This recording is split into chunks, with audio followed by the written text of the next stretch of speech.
Il y a longtemps, dans un lointain village appelé Archi, vivait une princesse nommée Fatouma, qui était la première fille du roi Cheta. Contrairement à ses 3 jeunes sœurs, Fatouma n'était pas mariée à cause de sa corpulence.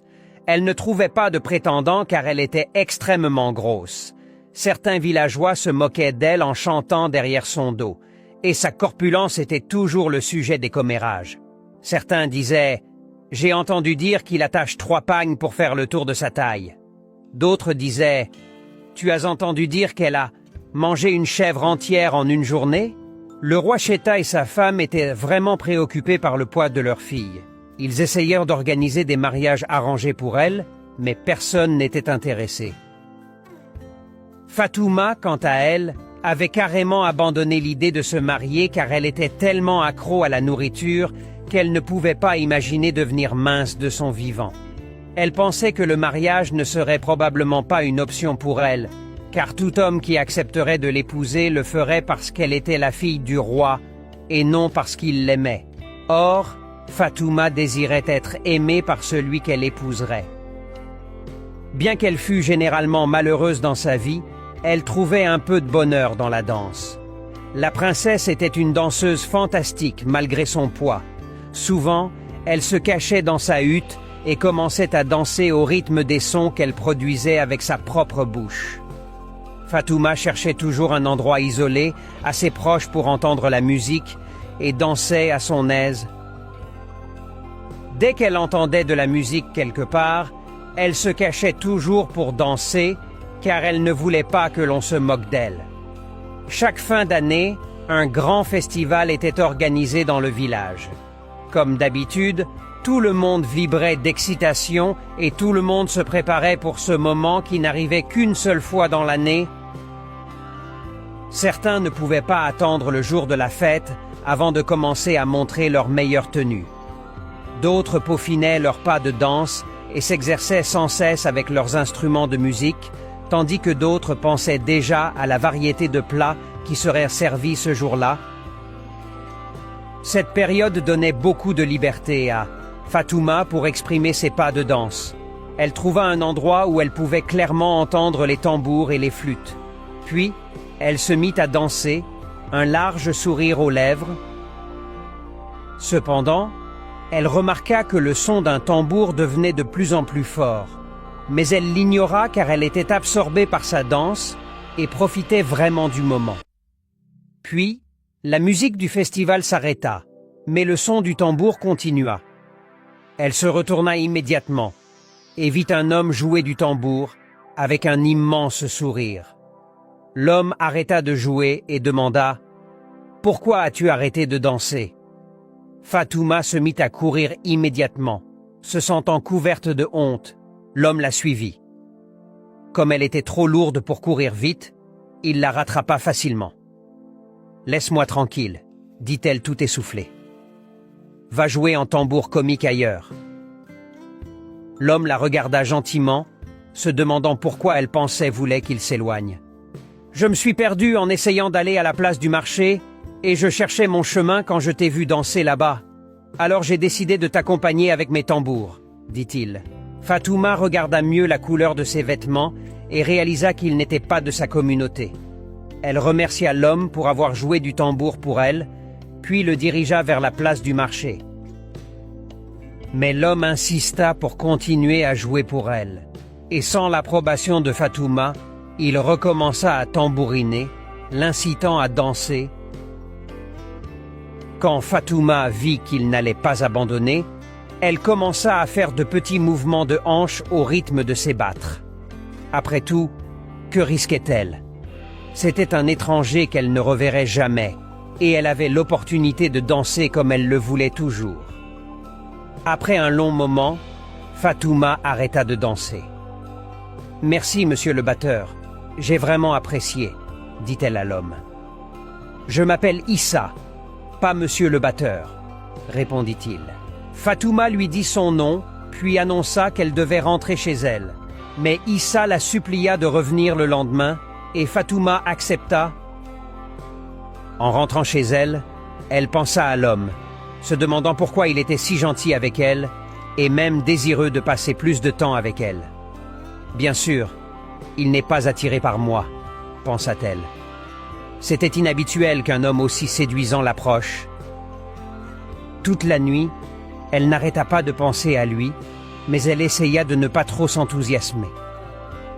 Le soir du lendemain, Fatouma partit retrouver son nouvel ami, Issa. Quand Issa posa les yeux sur elle, il était tellement excité, et Fatouma était heureuse de le voir aussi. Ils parlèrent longtemps et apprirent à se connaître. Et ensuite, il tambourina pour que Fatouma danse. Les jours se transformèrent en semaines et ils continuèrent à se rencontrer à leur endroit. Et pour eux deux, c'était toujours le meilleur moment de leur journée. Finalement, Issa avoua ses sentiments à Fatouma. Bien qu'elle soupçonnât qu'il l'aimait, elle ne voulait pas tirer de conclusions hâtives.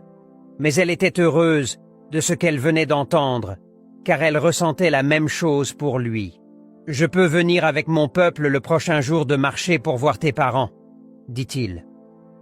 Ainsi, les choses se mirent en mouvement. Fatouma rentra chez elle toute excitée et toute heureuse. Elle informa rapidement ses parents qu'un homme du village voisin viendrait les voir pour demander sa main. Le roi et la reine étaient très heureux. Ils n'avaient jamais cru qu'un tel jour arriverait. Toute la nuit, Fatouma pensait à Issa. La calamité frappa bientôt. Une semaine avant la rencontre prévue, une grande maladie se répandit dans les 4 villages et leurs environs. Pour empêcher la propagation de la maladie, chaque village ferma ses frontières et ses dirigeants leur ordonnaient également de rester à l'intérieur. Fatouma était très triste de ne pas pouvoir voir son futur mari tous les jours comme d'habitude. Pour aggraver les choses, quelques jours après la fermeture des frontières, Fatouma contracta la maladie et lutta pendant plus de 3 mois pour rester en vie. La maladie affecta grandement son appétit, rendant très difficile pour elle de finir la moitié d'une assiette par jour. Au fur et à mesure que les mois passaient, un herboriste trouva le remède et les gens commencèrent peu à peu à aller mieux. Quand Fatouma se rétablit complètement, la première chose qu'elle découvrit fut sa perte de poids massive. Elle ne pouvait pas y croire. Elle était presque aussi mince que ses 3 sœurs. C'était un rêve devenu réalité. Ce n'était pas la seule chose qui avait changé. Son visage était également devenu plus défini et sa beauté était évidente, même pour les aveugles. Elle réalisa que partout où elle allait, elle était admirée par des hommes qui auparavant ne lui jetaient pas un second regard. Et les hommes riches parmi eux commencèrent également à l'aborder pour discuter de mariage. Fatouma commença à se sentir au sommet du monde et tout à coup, elle se sentit trop bien pour Issa. Quand les frontières furent enfin ouvertes, Fatouma alla à leur rendez-vous habituel avec Issa, car elle savait qu'il serait là à l'attendre. Quand Issa posa les yeux sur elle, il ne la reconnut presque pas. « Waouh, ma princesse! Ton sourire m'avait manqué, » dit-il. Fatouma lui donna froidement le dos. Elle se sentait trop importante pour être en sa présence. Issa pensa qu'elle jouait la comédie parce qu'elle lui avait beaucoup manqué. Alors, il commença à jouer du tambour pour qu'elle danse. Mais elle lui cria dessus, lui ordonnant d'arrêter le bruit. « Monsieur le tambour, je ne suis pas intéressé par ce que tu joues. Je suis venu ici seulement pour te dire que je ne suis plus intéressé par le mariage avec toi. » Issa fut alarmé par son changement de comportement. Il continua à penser qu'elle faisait une blague et commença à sourire. « Je sais que tu n'as jamais été avec une princesse auparavant. C'est pour cela que tu souris toujours comme une chèvre. » Elle sortit de l'endroit en furie en précisant à Issa de ne plus jamais l'appeler. Issa était perdu. Le monde venait de lui tomber dessus. Les semaines passèrent et Issa continua d'envoyer des messagers à Fatouma pour qu'elle change d'avis, mais elle les ignora tous et les humiliait à chaque fois. À la place, elle s'amusait avec la longue file d'hommes qui étaient intéressés par le mariage avec elle. Un jour, elle eut une idée. Fatouma décida d'organiser un concours de lutte pour les célibataires éligibles du village, et celui qui en sortirait vainqueur deviendrait son mari. Le concours fut organisé et il dépassa les frontières de son village. Beaucoup d'hommes s'inscrivirent pour gagner le cœur de Fatouma, la première fille du grand roi Cheta.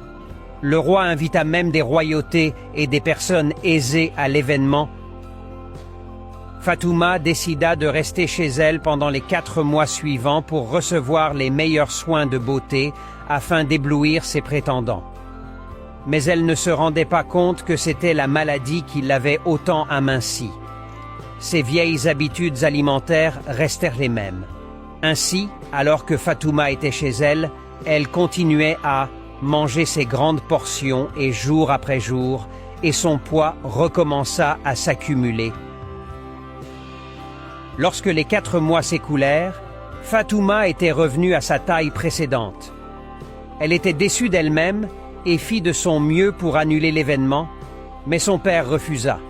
« J'ai déjà invité de grands rois et des anciens pour cet événement, et par respect pour eux, je ne peux plus annuler. Je suis sûr que tu trouveras un prétendant malgré ta situation actuelle, » lui dit-il. Le jour de l'événement, des guerriers, des agriculteurs, des commerçants et de nombreux célibataires éligibles se rendirent sur la place du village, prêts à gagner le cœur de Fatouma. Mais lorsque Fatouma fut appelée à saluer ses visiteurs, les hommes la regardèrent avec stupeur. Elle n'était pas ce à quoi ils s'attendaient, et un par un, ils commencèrent à s'éloigner. Rentrant chez eux, Fatouma n'avait jamais été aussi embarrassée. Alors qu'elle était sur le point de quitter l'endroit honteuse, ses yeux captèrent une silhouette familière. C'était Issa. Mais ce n'était pas l'Issa qu'elle connaissait. Il était habillé comme un roi, très différent du matériel de base qu'il portait à leur rencontre. Ils se regardèrent un moment et une voix interrompit bientôt leur regard. « Mon prince, ton père est prêt à partir maintenant. » Tout comme Fatouma, Issa était de la royauté. Son père était le roi de l'un des 4 villages. Mais en raison de son amour pour la musique, il se déguisait habituellement pour jouer avec tout le monde, car il ne voulait pas être traité spécialement par les autres villages. Pendant que Fatouma regardait Issa tourner le dos et commencer à s'éloigner, elle réalisa qu'elle avait perdu un homme bien qu'il aimait malgré tout. C'était dommage, car elle n'eut jamais plus l'occasion de trouver l'amour. Et finalement, elle dut se résoudre à être la 10e épouse d'un vieux chef très laid. La leçon morale de cette histoire est que vous ne devez jamais négliger ceux qui étaient là pour vous lorsque vous étiez au plus bas. Parce que ce genre de personne devient de plus en plus rare de nos jours. Et si vous les traitez injustement, vous pourriez ne jamais avoir l'opportunité d'être à nouveau dans leur vie. Si vous avez aimé cette vidéo, n'hésitez pas à me laisser un petit commentaire d'encouragement et abonnez-vous pour plus d'histoires.